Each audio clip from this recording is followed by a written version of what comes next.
Welcome to the Real Estate Espresso Podcast, your morning shot of what's new in the world of real estate investing. I'm your host, Victor Menashe. This is the weekend edition where we interview notable people. Today is no exception.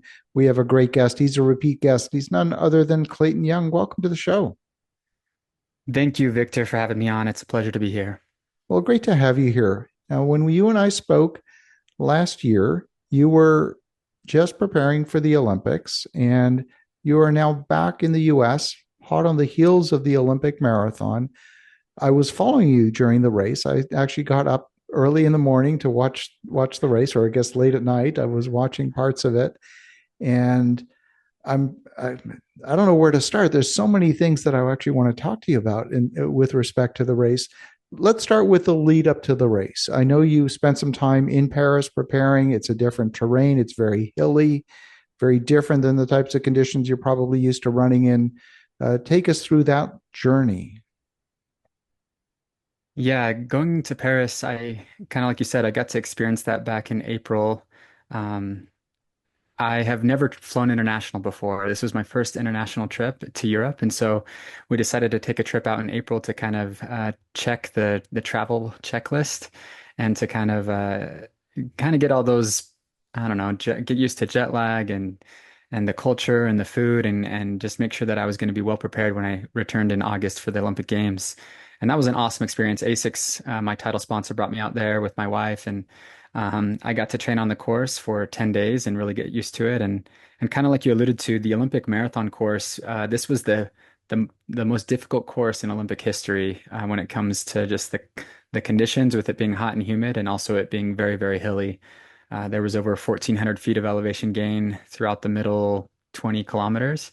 And so it proved to be a big challenge. And so I was lucky enough, like I said, to go out in April and to really experience it and prepare as much as I could so that come race day, I felt confident and prepared. When you came over the finish line, it still looked to me like you still had some gas in the tank. Yeah, I guess you could say I had a little bit of gas in the tank. I am known for celebrating the end of races. I get really excited, and it's kind of my way of showing my gratitude back to the fans that had supported me. The race itself was electric. It like the 26 miles of six people deep for 2 hours. Like it was just a scream tunnel forever, and they really showed up for us and cheered us. And so with about a mile or two to go, I was sitting in ninth place, and I realized I could try as hard as I could, but I probably wasn't going to catch the person in front of me. And I turned around and nobody was going to catch me, and I was feeling really strong. And so I kind of got to enjoy the last mile, and especially that last, minute or two as I entered what would kind of be the stadium in front of the Hotel de Ville. I guess not the Hotel de Ville, the Hotel des Invalides. Yeah, les Invalides. I Yeah. yeah, I got to enjoy kind of that moment. And yeah, and so yeah, I crossed the line with my hands up in the air, just really enjoying the moment and kind of celebrating, you could say, all the work that had gone up to that point.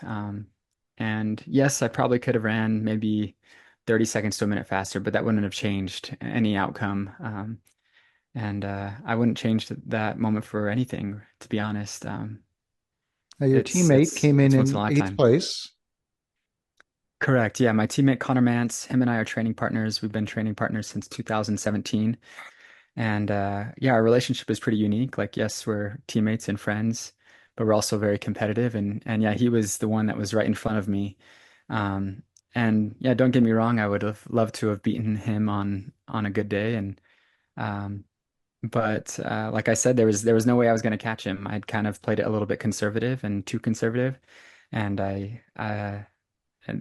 was going to finish where I was going to finish, and there was no changing that. But he ran a strong marathon as well, and we were both pretty happy with our finish, taking eighth and ninth in the world. We'd kind of I went into the race ranked 64th, and he was ranked 60th, and so uh, obviously to kind of come in well over our ranking, and we thought that top 20 would be a good day, a top 10 would be a great day, but we believed that we could maybe be on the podium if if uh, if the stars aligned. But we'll take top 10. It was still a really great day, and I'm very very proud of like the performance that I was able to put forward. We thought that we ran 2:08 that day, 2 hours and 8 minutes in the marathon, and to put that into context, him and I, our times would have almost won any other Olympic marathon. Our times are the fastest times ever in an Olympic marathon by two Americans. It was a record-setting day across the board for the world, and so it was a little bit disappointing to still run 2:08 and not be on the podium, but we executed our plan and we got to take the result and be happy with it and motivate it, help have it motivate us for the next one. So that's what it is. What was astounding to me is that at 208, you basically matched your personal best on a course that was, by any measure, much more challenging. Yeah, exactly. I remember when I crossed the finish line, I had no idea how fast we'd run. I ran into Connor and I said, "What place did we get?" And he said, "I think we took eighth and ninth." And I was like, "Sweet, top 10, that's great. Like I can be okay with that." And then I ran into my coach and I asked him how fast we'd run, and he said 2:08, and I was like, "No way, no way," because we expected to be on the podium with that time. And like you said, the course was just so challenging. To put it into context, like when I ran 2:08 flat in Chicago to qualify and to hit the Olympic standard, uh, the Chicago Marathon is pancake flat. Like it has maybe 30 feet of elevation gain compared to the 1,400 feet of elevation gain that's in Paris. And so, and it was also really nice to like see, okay, I was maybe a minute or two behind. I think I was 2 or 3 minutes behind the leader. And to think about, okay, those are, 2:02, 2:03, 2:04 marathoners. And so now I can say, okay, I can realistically probably run 2:06, 2:05, maybe 2:04 in a marathon on a good day in great conditions on a fast course. And that gets me excited. That's American record setting times, and that's really exciting. Now you're running through some of the most iconic scenery in the world, past Montmartre, or like all these beautiful sights. Did you see any of it? Yeah, I definitely got to enjoy it, especially because I had done so much course recon. I feel like one of my strengths is my preparation. I feel like I knew that course probably better than most everybody. Maybe there were a few locals that had got to be on it more than I did, but I bet was, I bet I prepared and visualized that course more than anybody. In fact, in April when I went out to go tour the course, I'd video recorded the entire thing just so I could replay it in my mind and understand the landmarks and the mile markers and the points. But yeah, when we got out about halfway and we looped around by the Palace of Versailles, like it was like, you see the gold gates, you see what that's all about. And then when the Eiffel Tower comes into view, it's about 10K, 15K to go. Those were special moments. And so yeah, in some ways, yes, in some ways, no. But I feel like as an athlete, I enjoyed it more than most people, that's for sure. When people set goals, they sometimes set attainment goals. Like, I'm going to, whatever, get a gold medal, or I'm going to achieve maybe some income milestone or something like that. How do you set goals? Do you do that, or are you more habit goal focused? Yeah, when I go through the process of setting a goal, goals are tricky because it's all about setting the right goal. And, the primary purpose of setting a goal is to provide motivation. Uh, that's that's pretty much all it's there for, is to get you out the door. But it's kind of like you alluded to, it's the habits, it's the routines, it's what I like to call the mundanity of excellence that really helps you to achieve that goal. And in short words, like the mundanity of excellence is the common phrase, "Oh, okay, it's the process instead of the outcome." It's understanding the things that you can control and recognizing the things that you can't control and knowing where to focus. And so for me, when I set a goal, I understand that a goal is important, and it's important to have that vision and something you're shooting for. But at the end of the day, I would rather put far more energy and focus into the process, the mundanity of that process, and the little things, the day to day, the grind, the I think last time I was on this podcast, I talked about the consistent competence and how that brings eventual excellence. And it's that consistent competence, the mundanity, the little things that really help you to achieve that goal. So yeah, set the goal, let it motivate you, but then set it aside and focus on what's most important. That's really what I've found to be most successful. But yeah, like when setting a goal, you gotta set one that's realistic, that it's within a time frame that's reasonable. It's all the things we've heard over and over again about setting a SMART goal, but I think recognizing, like I said, that it's purely there for motivation is what's most important. One of the things that certainly at your level, at elite levels, there's a technical aspect to it as well. I developed a friendship with a gentleman named Mark McCoy, who eventually won the 110-meter gold medal in hurdles. And he had been consistently in fourth place. In fact, I think he had earned the nickname Fourth Place McCoy because he was so consistently in fourth place. He ended up having a very short coaching session with the coach for the gold medal winner, previous gold medal winner, who's willing to spend a few minutes with him because he thought that Mark was not a threat. Hmm. And in those few minutes, he noticed just by watching him run, he said, "You know, Mark, when you're running, you turn your left foot a few centimeters outward, and that difference, just that, if you just think about the physics, that angle difference over 110 meters could probably shave you a few tenths of a second." And just by straightening that up made the difference. It was, turning the club face on so that you had a straight shot on the golf course. It's those types of little micro tweaks. What When I bring that up, what's present for you? Yeah, I'm definitely a data-driven junkie. I love my data. I wear all sorts of monitors and things and last time I talked a lot about the sauna and how that's really helped me to kind of up my training both cardiovascularly and from a recovery standpoint.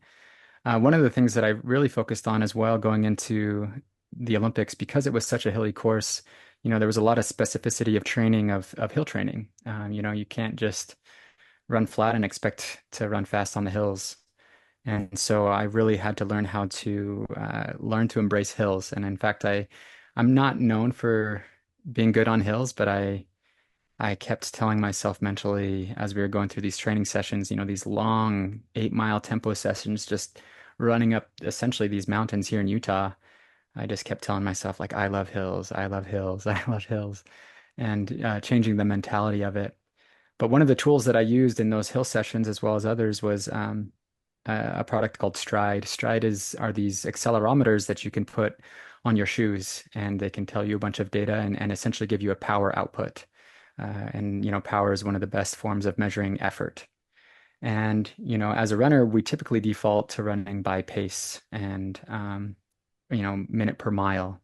But in Paris, I recognized that maybe a measure of effort would be more valuable. That whoever ran the most consistent effort in the marathon was probably going to do best rather than whoever like stuck to a certain minute per mile because there was just so many uphills and downhills and knowing how fast to run up and down those hills was really tricky. And so I took this data and I kind of found what my peak power was for the marathon, what my critical power was that I could maintain over this marathon course. And I found it to be about 385 to 400 watts. And throughout the race, I could kind of use that as a gauge, as a metric. Sometimes going up those hills, I think there's this one hill that has over 12% grade. And, how fast should I be running up that hill? I have no idea, but I know I should be about 385 to 400 watts. And that ended up being about 7 minute to 7:30 pace, which is 2.5 minutes slower than my marathon pace. But that was something that like I really tried to dial in before the Olympics. And that goes hand in hand with like shoe technology. So one of the things that we really focused on and right now, as I'm getting ready for the New York City Marathon, is my title sponsor ASICS has sent me 4 brand new prototypes. New shoes that are the latest, greatest, fastest. But it's you still should validate those shoes and compare them to the previous models. And so I'm doing a lot of validation testing between my current shoes and these four new prototypes and the difference between the prototypes and yeah, it's those small percentages. Like if I can say that, this shoe is 1 to 2% more efficient in my cardiovascular VO2 uptake, and also it has a lower peak force, then I should probably choose that shoe because 1 to 2% over 26.2 miles can make all the difference.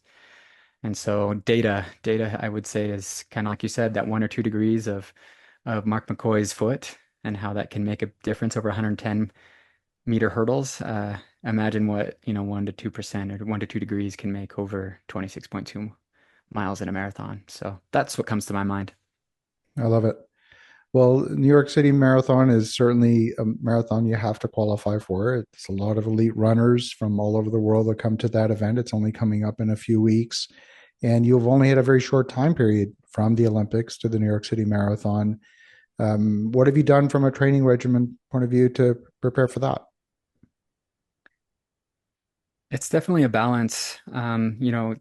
To put it into context, when I prepared for the Olympics, I had a 16-week build, is what we call it. So 16 weeks where you're building fitness and then you'll taper for maybe 1 to 2 weeks going into the marathon. And for this marathon, it's 12 weeks between the Olympics and the New York City Marathon. And so you have to recover. So there was a week of downtime where I went to Switzerland for the first time and got to enjoy that and kind of had to get my body and my mind right. And I must say it's a little bit of an anxious time because you're losing fitness. You know that you've got a race in 11, 10 weeks, but you've got to respect the body and the mind and believe that that fitness will come back and come back even stronger if you give your body and your mind time to rest. So I took some downtime for a week or two, but then even then the body was very stubborn. I have these chronic Achilles issues. I have these other issues that I work through when I get back in shape that always seem to resurface.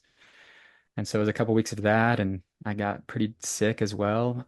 But yeah, it's kind of this faith and the belief that it'll all turn around. And so the last 2 or 3 weeks, I've been really able to hit my stride, and that fitness has returned. And in fact, I was able to run a race that just this last weekend as a tune-up for the New York City Marathon. And it was the Twin Cities 10-mile race. And my training partner, Connor Mance, and I went and we took first and third.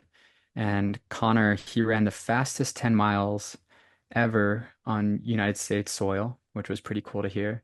And I also broke the course record taking third. But yeah, it just shows that, taking rest, taking time for your body and mind to recover, giving it the respect and the space that it needs, um, is important and that you can come back faster. And so, yeah, have a sense of urgency. Don't get me wrong. I still have, 1 or 2 more weeks to really get after it before I have to then respect what we call the taper into the marathon. But um, I'm excited. I'm excited to see what I can do. This is essentially a rematch of the Olympics. We have the gold medalist that'll be there. We have the silver medalist that will be there.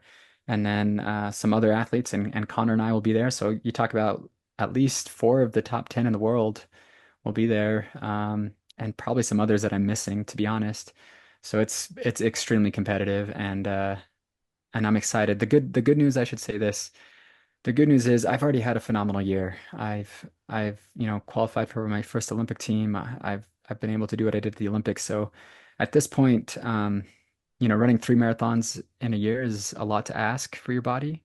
And I think I will do well, but it's all gravy. Like it's all just bonus at this point for me this year. And so I think I will be able to run a little bit more free and, take some more risks. And I'm excited to do so. Fantastic. Well, if folks want to follow you, what's the best way? Yeah, I'm on all social media. In fact, one of the most recent ones that I added was a YouTube docu-series. There, I just put out a 16-part series that follows my entire journey from leading into the Olympic Games into Paris and culminating at that race. And that's received a lot of attention and praise. And so if you really want to follow and be a hardcore fan, that's somewhere you can follow me. But I'm also on Instagram and X. And so my handle is _Clayton_Young_. And you can also reach out at my email, which is ClaytonYoung88 at gmail.com. Love it. Well, Clayton, great to catch up and love what you're doing. Good luck at the marathon in New York in the next few weeks. And for the listeners at home, definitely follow Clayton Young on. Check out the YouTube docu series. I've watched it myself. It is fantastic. It was really well done. And have an awesome rest of your weekend. Go make some great things happen. And we'll talk to you again tomorrow.